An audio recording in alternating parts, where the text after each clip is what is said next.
Tutorial pembuatan akun TTE. Buka aplikasi Mail Yandex. Klik login, kemudian isikan alamat email dinas@padangpanjang.go.id beserta password berupa NIP.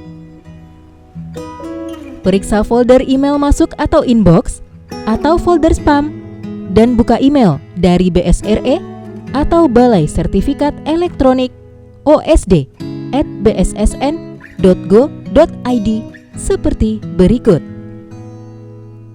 Buka link aktivasi akun. Isi data diri sesuai KTP dan nomor HP.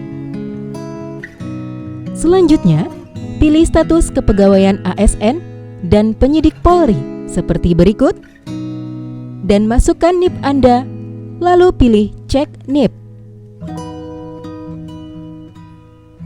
Kemudian lakukan pengambilan foto diri dengan mengklik ambil foto. Aktifkan kamera, ambil foto, lalu simpan. Tunggu sampai proses aktivasi berhasil dilakukan.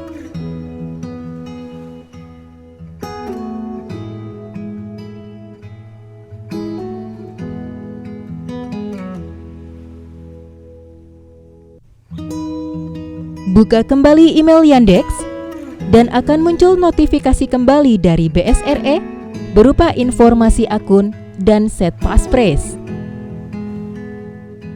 Pilih email informasi akun, klik tombol login, isikan username dan password sesuai yang tertera pada email tersebut.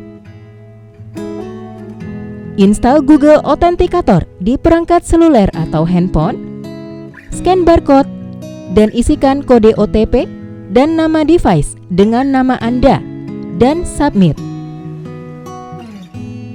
Isikan password berupa setidaknya 1 huruf besar, 1 huruf kecil, 1 angka, dan 1 karakter khusus, terdiri dari titik, atau koma, atau tanda seru, atau tanda tanya, dan sebagainya.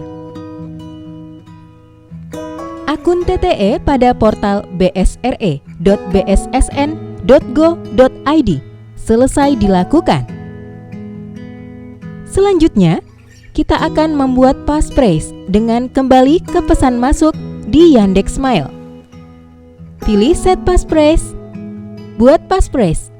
Disarankan sesuaikan saja password pembuatan akun tadi yang terdiri dari 1 huruf besar, 1 huruf kecil, 1 angka, dan 1 karakter khusus. Passphrase berhasil diterbitkan. Passphrase inilah yang akan digunakan saat penandatanganan secara elektronik pada aplikasi e-office dan aplikasi BSign atau Panther oleh BSSN nantinya.